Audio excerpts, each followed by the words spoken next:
Hello, welcome to Vijayanani recipes.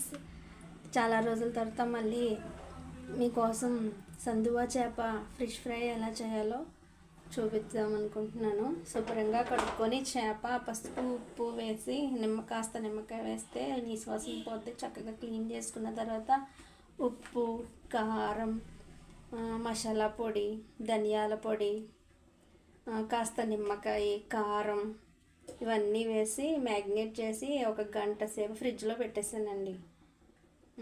మళ్ళీ ఇంకోసారి చెప్తున్నాను. ధనియాల పొడి, కారం, ఉప్పు, పసుపు, మ్యాగ్నేట్ కోసం మసాలా ఇవన్నీ వేసి నిమ్మకాయ కూడా వేసాను. ఇవన్నీ వేసి గంట సేపు ఫ్రిడ్జ్లో పెట్టాను మ్యాగ్నేట్ చేయడం కొరకు. ఇప్పుడు నేను దీన్ని ఫ్రై చేయబోతాను. పాన్లో ఆయిల్ పెట్టుకున్నాను.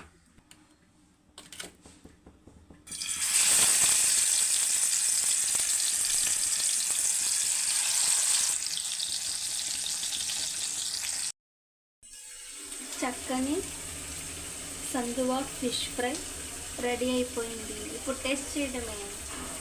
Taste super.